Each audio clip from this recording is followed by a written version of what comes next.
Hi friends, good morning. మీకు రోజు అలసటగా అనిపిస్తుందా? ఎనర్జీ లేకుండానే మీ డే అనేది మొదలవుతుందా?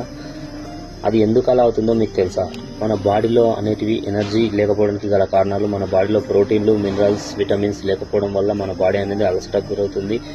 దానివల్లనే మనం బలహీనతగా ఉన్నట్టు మనకు అనిపిస్తుంది. దానికి ఒక చక్కనైన పరిష్కారం ఉంది. అది మా దగ్గర ఉన్న వెస్టీ స్పిరులినాతో సాధ్యం. ఇది ఒక న్యాచురల్ ఫుడ్. ఇది సముద్రపు నాచు నుంచి తయారు చేయబడుతుంది.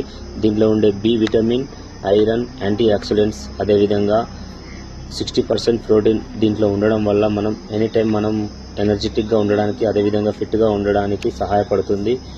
దీనిని రోజు 2 టాబ్లెట్స్ వాడినట్లయితే మీరు యాక్టివ్గా ఉండవచ్చు, ఎనర్జెటిక్గా ఉండవచ్చు. నేను డైలీ దీన్ని 2 టాబ్లెట్స్ యూజ్ చేస్తాను కాబట్టి నేను యాక్టివ్గా ఉన్నాను, ఎనర్జెటిక్గా ఉన్నాను. మీరు కూడా యాక్టివ్గా ఉండాలి అనుకునే వాళ్ళు డైరెక్ట్ మెసేజ్ చేయండి నాకు, స్పిరులినా అని కింద కనిపిస్తున్న నంబర్లకి. అదేవిధంగా ఇన్స్టాగ్రామ్ కానీ, యూట్యూబ్లో కానీ